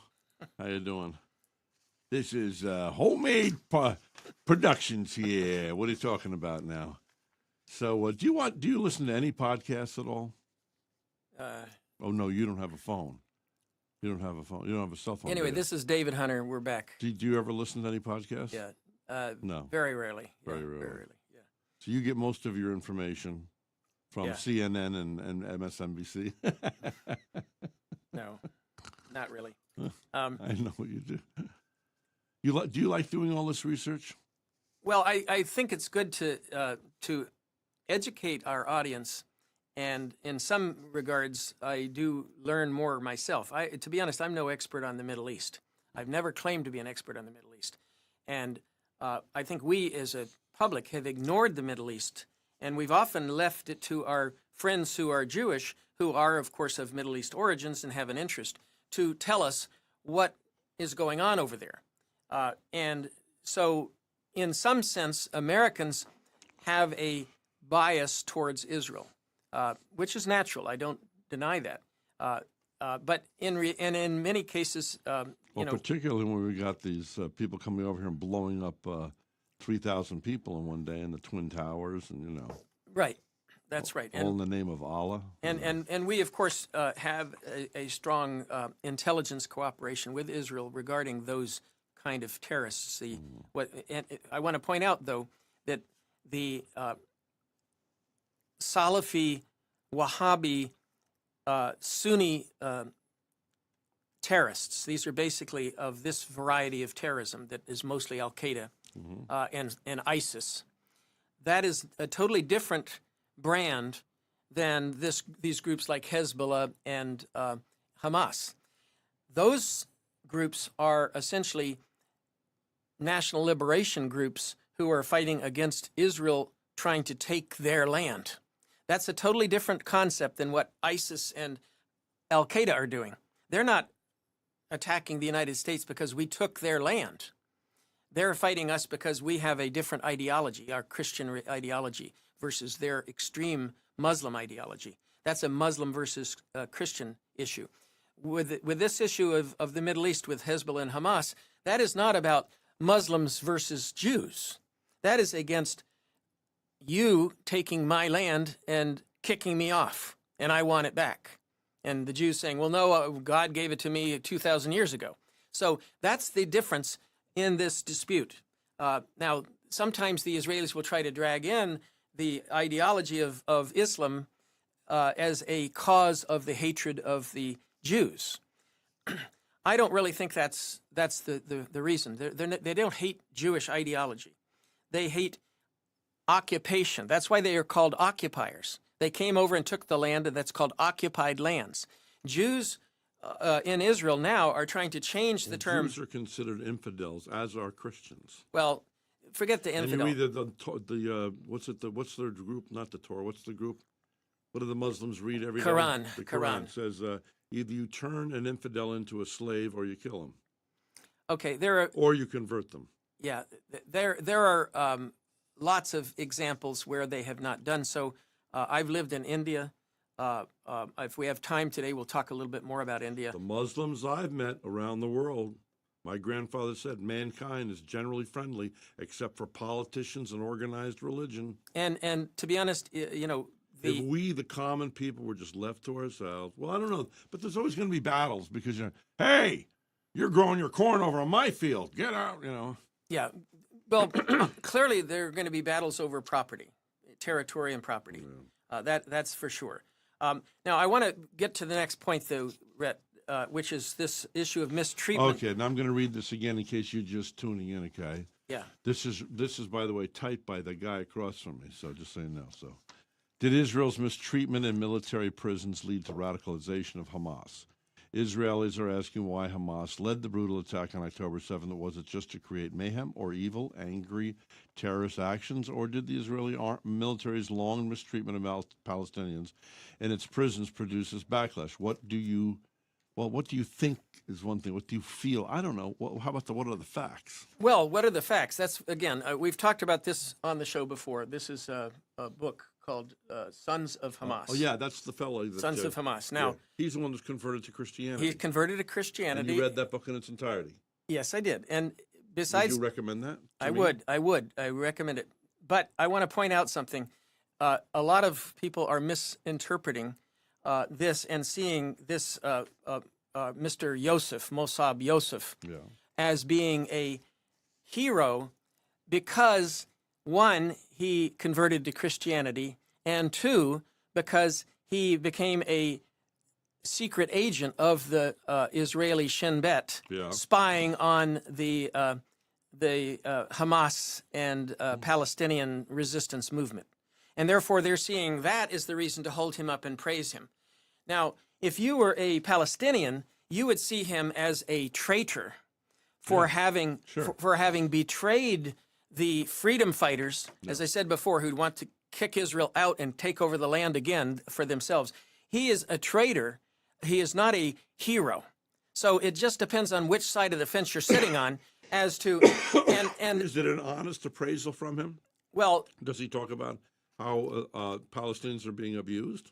He describes how he was abused in the early sections of this. That's why I want to point this out, because your question is, has the Israeli prison system radicalized the Palestinians to become haters of Israel and therefore joining Hamas and fighting? You say, why do you hate me? Because you've put me in prison, you've tortured me in prison, you've kept me in solitary confinement for weeks. Why? Well, they're not just picking people up off the street. They've got to be doing something to put them in prison. Well, why are they in prison? Okay, that's your assumption. Your assumption is that they're, first of all, the Israeli prison system run by the military is keep this in mind too. In the West Bank, you have two systems of law. If you're a Palestinian, you're under Israeli military law. If you're an Israeli settler, you're under Israeli law. We have two different laws. So and the Israeli military law, guess what? The troops can stop you, they can frisk you, they can, if you give them the slightest reason, they can grab you and bring you to prison. Now, you say, oh, they have to have reasons. Well, maybe you looked at them funny. They didn't like the way you looked. Just this last 24 hours, several young boys were shot to death in the West Bank, shot to death for throwing stones at Israeli troops. Okay? Now, why were they throwing stones? Okay? Is that, does that entitle because they threw a stone, you're going to shoot them to death? Okay? What about proportionality? So, but let me get back to the prison situation, because this is a very important one. This guy, Son of Hamas, the author of Son of Hamas, he describes in his book, he said that, originally one of the causes for Hamas becoming radicalized and becoming what would be called a terrorist organization was the act by Baruch Goldstein. I've talked about this before. In 1994, this is right after the Oslo Accord was signed, Baruch Goldstein walked into the tomb of Moses. The tomb of Abraham, which is on the West Bank, and he slaughtered 29 praying Palestinians with a machine gun, and he was wearing an Israeli military uniform. Allegedly, he was not working for the military at the time. He was just acting out as an angry Israeli taking attack on the Palestinians. This is right after the Oslo Accord, by the way. So there was hope was in the air that peace was going to be resolved. Goldstein's part of his reason for killing these people was to derail the Oslo Accords, because he saw the Oslo Accords as, from a fundamentalist settler's point of view, as a betrayal and giving up some of Israel's promised lands as part of a deal. That was what the Oslo Accord promised. It said, you can have part of this land for Palestine, and we'll keep the rest of it for Israel. What year was this? 1993. And 1994 was when this Goldstein guy came in and shot up the people praying at the tomb of Abraham. Now, that was seen as an outrageous act, and some Palestinians saw that this was something directed by the Israeli government, because the guy was wearing a uniform. And how was he able to get into maybe he pretended to be an Israeli troop to get in there, and then he shot all these people. So that upset the Hamas. They said, this is the end of it, so much for peace with Israel. Oslo Accord, no Oslo Accord. So then they started engaging in suicide bombings. They blew up some buses in Tel Aviv as a revenge for the slaughter that Goldstein had done of these Palestinians praying at Abraham's mosque. So this guy describes, Mossab Youssef, he says, I was proud of Hamas for the attacks. This was a victory to show that we are not going to just be mowed down like grass. We'll retaliate. We'll blow up Israelis in return. So that's the concept of, who started it and why did it escalate? Well, obviously, the Israelis said, well, if you blow up buses in my cities, then you're a terrorist. But why did they do it? They had a reason for doing it. And that was because of Goldstein's having slaughtered them as a terrorist. He was the first terrorist by shooting these. And they wouldn't believe that he was on his own. Yeah, exactly. So what happened to him? Goldstein is seen as a hero by by Netanyahu and Iftach Ben Gvir. So he's still alive? I don't know if he's alive, but they see him as a hero. They actually have, which to me that is absolute gross. But let's go on. How do you know that they do this? Because I've read about Iftach Ben Gvir. Well, that could be the equivalent that he was working for the military. Well, even if it's after the fact. It could be that he was working to sabotage the work of Rabin, that's the prime minister. By the way, Rabin was, after this Goldstein thing, Rabin was assassinated about a year later. Was Rabin the guy that was working with Carter? I'm not sure, but Rabin was the one who did the Oslo Accord. He negotiated the Oslo Accord, and 2 years later, he was murdered by, again, right-wing settlers. So what I'm trying to explain to you is the mentality of these people in Israel, the right-wing settler community. They are evil.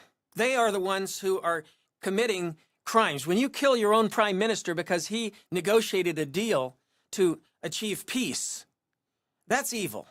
That's evil, as far as I can say. All murder is evil. Yeah, well, it is. Okay, so let me go back to this. The war right now is evil. Yeah, let me go back to this point about, because we saw this October 7th attack, and you're outraged. You're saying these people just, are monsters and animals and so forth.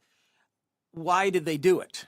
this is the same point I'm making with this example of why did the Hamas blow up the buses in Tel Aviv? Because of something that happened before that. In the case of this mistreatment, this guy in the book, Sons of Hamas, he describes how he himself was grabbed by Israeli troops. He was beaten, hit on the head with a rifle butt.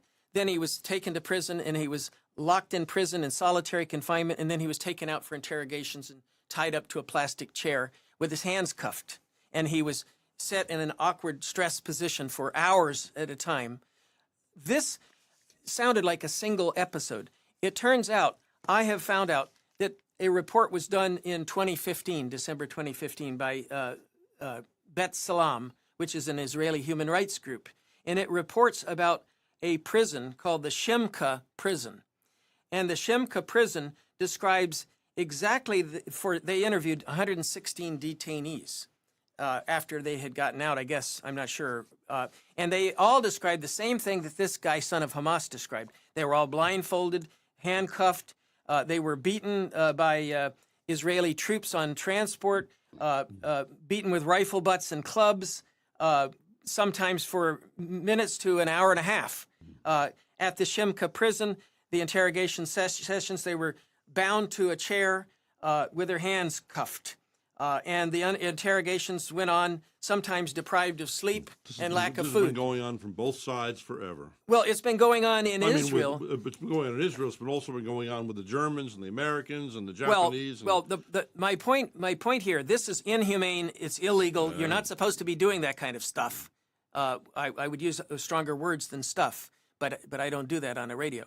But the reality is Israel, in its conducting of the handling of these so-called captive, quote, maybe terrorists or would-be terrorists or suspected terrorists, they are breaking all kinds of laws, breaking all kinds of laws.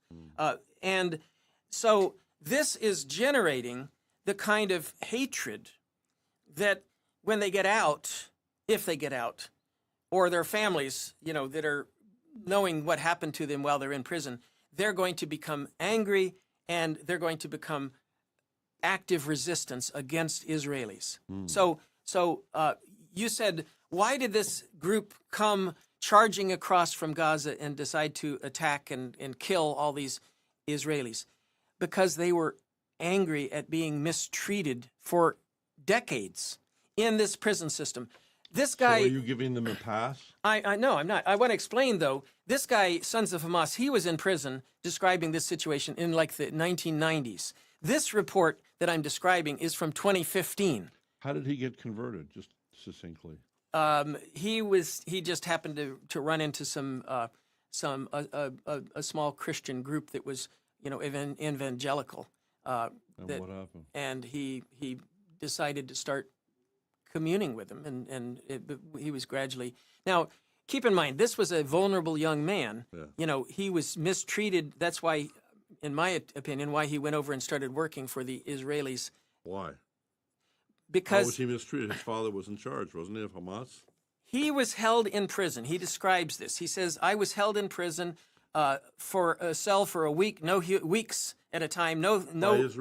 By Israel, in the jail, the same jail probably that I'm just describing. Okay. He didn't describe that as the jail, but it's my guess that it's the Shifa jail, because the Shifa jail is. Why would he want to help the people that perpetrated this horror on him? Well, he between being brutalized, beat, nothing to read, nothing to eat, isolation cell. His handler, the guy that came in to try to talk to him from Israel, they had a tough guy and then a soft guy. The soft guy came in and said, if you decide to cooperate, you don't have to spend more time in prison, okay? If you decide, I will like to offer a job for you to work for us. That's what the Israeli intelligence guy was saying. He took it. And after being punished for months and brutalized and treated in such harsh conditions, he said that he gradually decided, well, I'll agree to work for the Israelis. But he told himself, I will do so with the plan to deceive them and kill them once I have the chance. That's what he said in his own mind.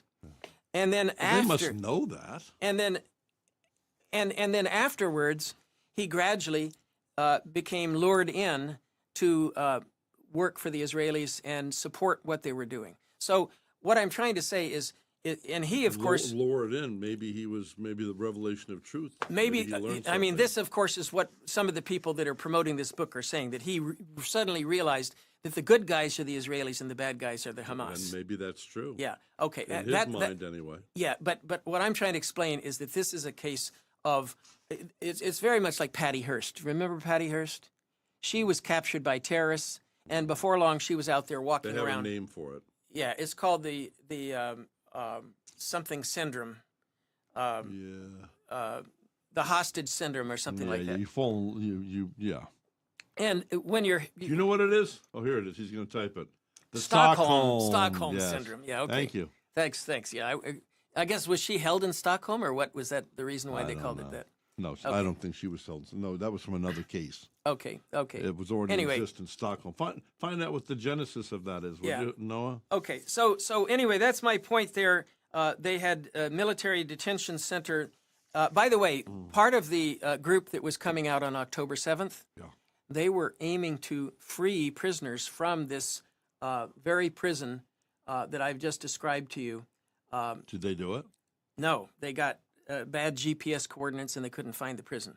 Dang GPS again. You know? Yeah, so they did not find the prison.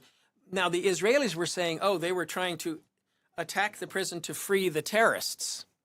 But keep in mind, these are the people that were being held blindfolded, handcuffed, being and many of them are not terrorists. Okay, this is the problem. The anybody that if you are opposing Israeli occupation and you speak out or raise any kind of objection to what Israel is doing in occupied territories, you can be labeled a terrorist because you don't agree with me. I'm the occupier. If you don't like what I do, then you're a terrorist.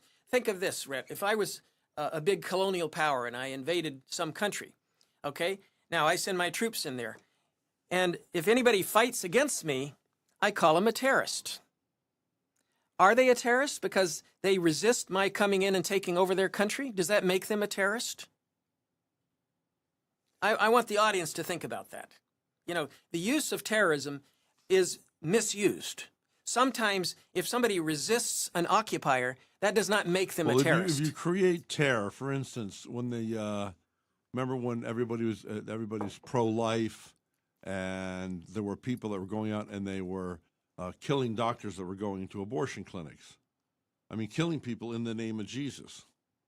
They would be terrorists if they were killing doctors. Yeah. You know, right here in America, this is. Yeah, they would be a Do you form remember of that? Do you remember that going I down? do vaguely. Yeah, that was 10 years ago, 15 years ago. I mean, I don't know how Yeah. how you reconcile that, and I don't. How do you reconcile that I don't- with being Christianity? Yeah, exactly. You don't. Jesus didn't condemn anybody when he was alive. Yeah.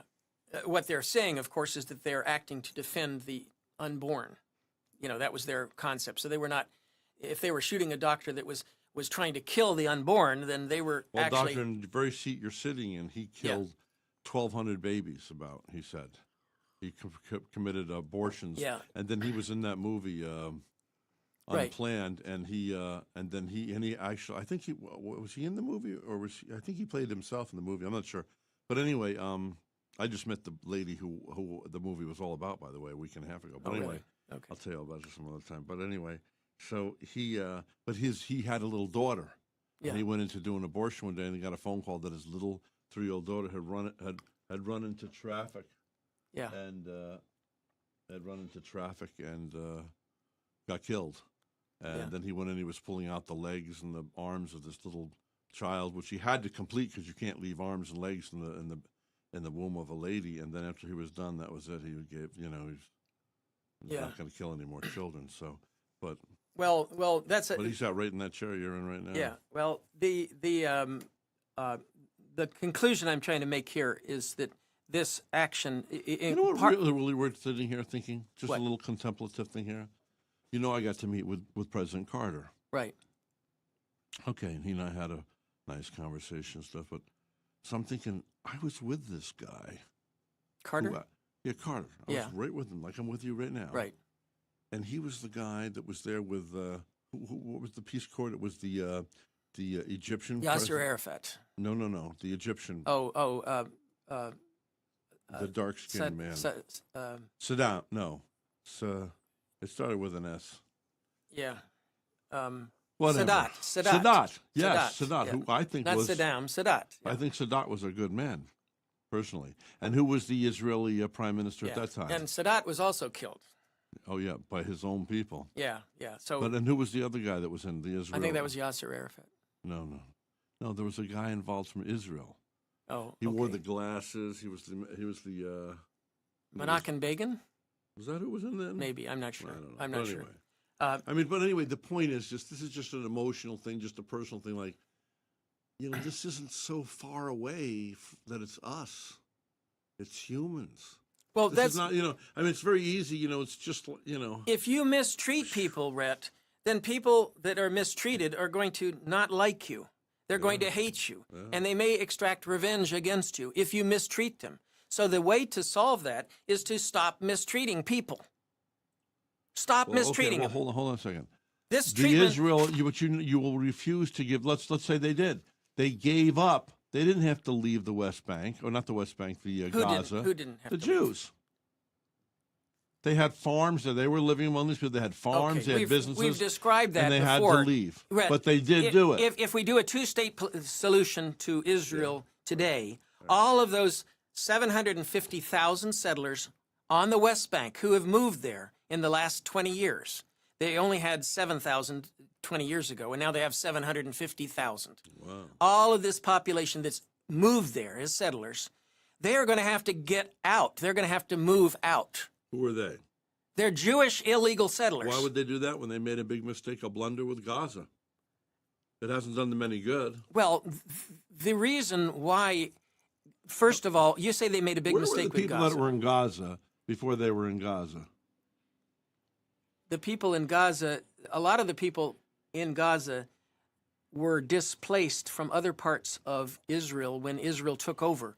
They shoved them out of their lands in the So if I was a Palestinian and I had a farm, you were pushed into Gaza, and therefore there were lots of what was called refugee camps in Gaza after the 1947 Nakba. Many of these people were pushed. What happened in 2005 or whatever it was? The 2005 was a agreement by Israel to allegedly turn over control of Gaza not economically, politically, to the Palestinians. But it was actually a limited turning over. The reality is that the Israelis imposed an economic embargo, a quarantine, an embargo in 2005, and then a strict embargo, even more tight, in 2007, limiting everything that came in and out. No airport, no seaport. All cargo coming in and out has to go through Israel. One of the hopes of Gaza was to produce, it has good agricultural lands. So you're telling me it was a prison? It was an open air, and is an open air prison, has been an open air prison. The Palestinians living in Gaza can't leave without permission from Israel. Well, I would like to hear from the other side. The Israelis? I'd like to hear from the other side. Well, the Israelis, There's two sides to every story, and then there's the truth. Well, that's true. Now, Probably. You've gone over to this other side, and because other things have emotionally taken you that way, but what is happening over here, I'd like to know. Well, we need to get the. I used to have the phone number for the mayor of Jerusalem. I don't know if I still have it in my phone. My phone went into the river. I lost a lot of numbers. Yeah. But there's got to be, maybe there's somebody over there we could get on the line and talk to about this. Well, maybe we can work that out for the next week's show if we want to have a discussion with somebody from the Israeli side, or somebody who really would represent the Jews here, who is very knowledgeable. Right. But it's got to be somebody who has put in the time and effort, as you have, to study this and see if they can refute you in some ways. Yeah, with knowledge and facts, not with emotions. See, that's why what I'm trying to explain here, because the average person out there is thinking that Hamas just woke up one day and decided, oh, I'm going to go over and slaughter a bunch of Israelis. and I'm going to blow them up. know that's not and what we know that's happened. not what happened. We also know that the Israelis knew about it before. If you read about the son of Hamas, he was Well, an it does- infiltrator. So it's very it does likely. concern me. Long before all this went down, Yeah. I watched a video, Yeah, you mentioned that last a week. documentary. Yeah. And it was of these boys in Gaza. And they're down by the sea. And then one fellow, they show one little boy, he's in a wheelchair for life. And he said he was just going through some garbage over near the border and was shot by an Israeli soldier. I just told you that 50% of the people in the IR in But you the got to West understand, Bank. every Israeli soldier is not an angel. Exactly. Right. And that's why, and every Palestinian is not an angel. And you mentioned as a hypothesis that the Israelis themselves may have allowed this attack of the Hamas in order to then Purge. use as a purge and a way to destroy. It's, well, all these thoughts go through Yeah, your head. yeah. you know. That's at least a plausible scenario, given the fact that I still haven't figured out. See, I like to eat. I still haven't figured out how even Donald Trump, how does he eat every day? He's got to have a food tester, because all you got to do is get some guy to go in there who's with CIA or something else, because now that the left has weaponized our government, they go in there and they make a fried egg for him and go drip, drip into the fried egg, and that's the end of Trump. Okay. The same thing with Putin. How does Putin eat every day? All right. I mean, let me who re- would want? Wait a minute. Who would want to live? What kind of a kingdom is it? As I told you, I love this Yeah. story. I'm in Zimbabwe. Yeah, and I know. Mugabe, but I like this story. He drives by. I'm told, don't move, or his entourage will shoot you. So they go by, and I stand still. Okay, and they said they make dinner for him at 6 different locations every night, and at the last minute, because he doesn't trust anybody, he picks a location. What? I thought, I get to walk down the street. He just went by. I can go anywhere I want, eat anywhere I want. Nobody wants to kill me, I hope. And I'm the guy. Who wants these people encumbered? Emerson said we forge the chains that bind us. Yeah.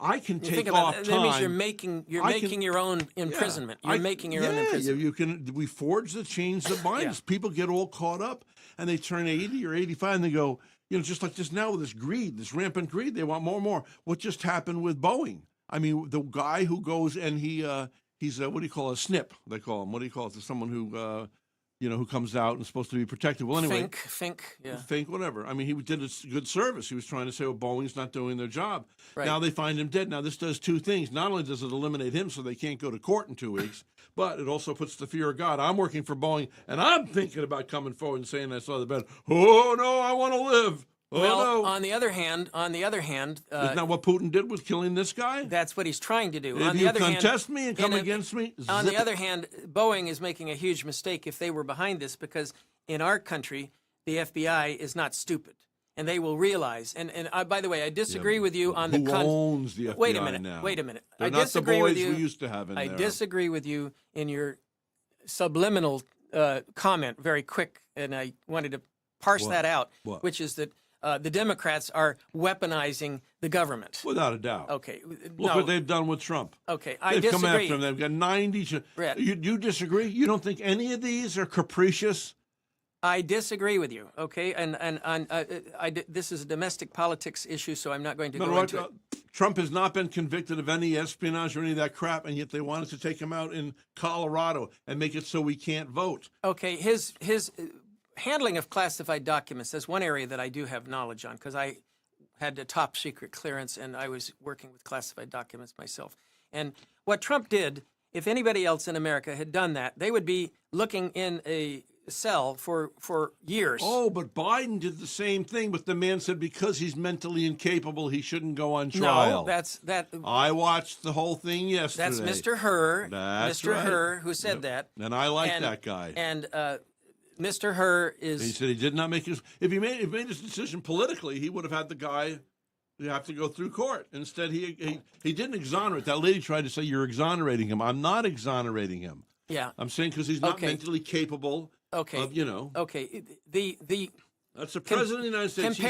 Comparing of how Trump handled classified. Now you don't believe that guy, the Chinese guy now, who's Mr. Hur, is that the guy? Do you believe in him? Do you no, trust I him? don't. I don't. See? I don't Why? believe in him. I believe that because what we all know that Biden's off. Wait a minute. What he's whacked. Rhett. What do you just ignore that? Rhett. I would Come have on. to. I would have to say by your conduct, I would have to say that you're off. Okay, just what you. Are you just discovering this? Okay. And by the way, many of the comments that Donald Trump has made are. Oh my word, God help us, both of them. Now you suddenly say, "Oh, because I bring in Trump, then I must be anti-Trump or something like that." No, anti that guy. Yeah. No. What's his name again? Her. Her. Yeah. You don't like her? H-U-R. You don't think he's an intelligent man? An honest man? I think that her. You think his decision was political? I think that her had no grounds and knowledge of psychology to make a decision of that kind, describing then him he should as have gone forward with him and said, "This guy's guilty of this, and let's put him up to he trial." should not have used an old man who's kindly but of lacking mental capacity. Did you hear the State of Union speech of Mr. Biden? Did you hear the state? Why not? Because I knew you were watching. Okay, well, anybody that watched... I'll watch that when you watch Tucker and Putin. Okay, any time... See, you know what it is? Nobody wants to convert anybody. Everybody just wants them to come over to their side and think like they do. You want me to think like you do, that's and then not- you'd be happy. No, the State of the Union... You don't want any contest. Rhett, do you know that the House was full of Republicans and Democrats and the Supreme Court? So it wasn't just people of one side that were listening to Joe Biden. Did you watch Joe Biden the other night? The State of the Union. But was he clear-minded and lucid? He was on something. What do you Was mean he on clear-minded? something? What was it? Clear-minded? Yes. Did his He points... was in a rage. In a rage? Quite angry. Yeah. What do you mean he was on something? Let me put the microphone on. Come over here and sit down. Let's see, which microphone is that? That's this one. Okay. Sit down right here, if you would. We just happened to be ending the program on whether the president is mentally competent. That was Rhett was making some very funny gestures. Do that blah blah blah thing again. Yeah. All right. For the audience out there, if you want to leave us now, you're How does that permitted. look? You're permitted. So anyway, you watched it. Yeah, just a little bit. I couldn't stand it. It was, to me, it was just constant projecting, lying. I mean, to say you cut the debt, $1 trillion, really? We're $34.5 trillion, and you're going to stand up there and say you just cut the debt $1 trillion or more now? I think it was 1.7. Somebody said. Can I In an interrupt article. and just say that when Donald Trump was president, the debt was increased by $7 trillion with a T, $7 trillion over the 4 years that he Okay, and how much when Obama was in office? Nothing like that. Nothing like that. No, that's the highest amount true? ever. Highest amount ever of increase in debt. But you can justify it because we had the COVID emergency and he was stimulating the economy without let's not raising forget that. taxes Okay. by creating more money in order to stimulate the economy. Everybody to keep, wanted to check. I mean, He wanted- I remember Mr. Bean here getting his $1,200 check going, well, Biden doesn't need to run now because I'm going to vote for Trump. You give me money, I'm voting for you. That's what he essentially said. Well, that day that happened. A lot of Now, politicians. he rescinded of that, but Yeah, a lot of politicians do that. I mean, the same thing with Biden and his debt relief for students. yeah. That's clearly aimed at Which trying is to. not righteous because if I didn't go to school because I couldn't afford it, now I have to pay for those people that did go to school. Yeah, I have some Now, reservations. do about I that. think education should be for everybody? Yes, as a big wide brush. So get you to go want to- you want education to be free? I'm not going to say free. I think that we the people should chip in and it should be done. Yeah, we have a much better society Yeah. if people are educated. Now, I'm not talking about I'm taking photography classes and I'm learning. Oh, you got an artist, and I'm an artist. Oh, I'm learning how to do yarn.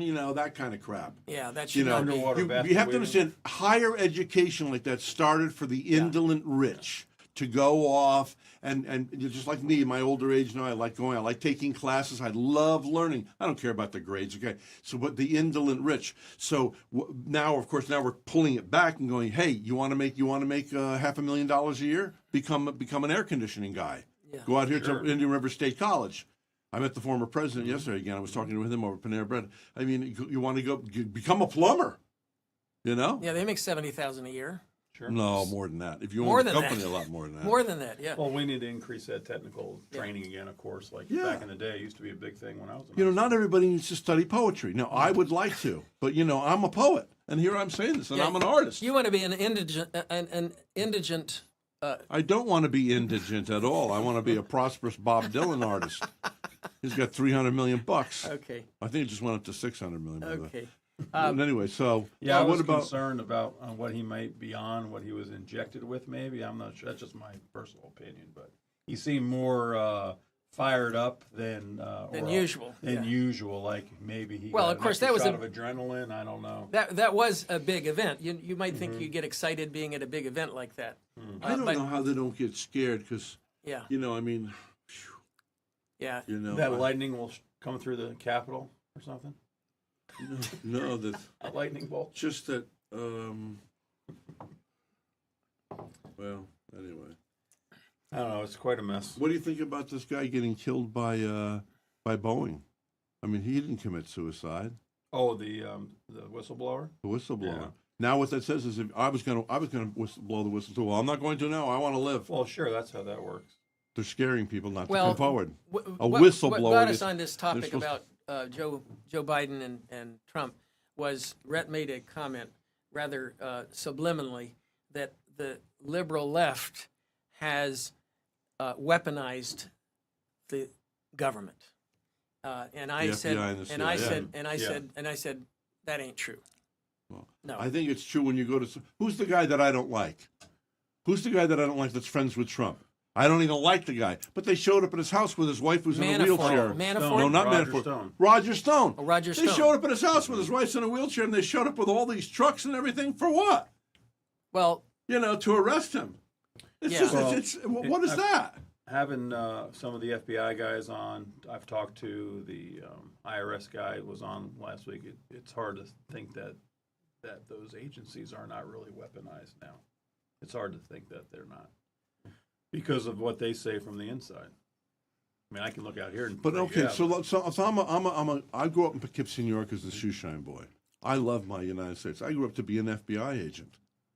So, I mean, I'm not going to be manipulated by the left or the right. I'm going to do what's right. I'm surprised more FBI agents haven't come forward and admitted some of the things that have gone down.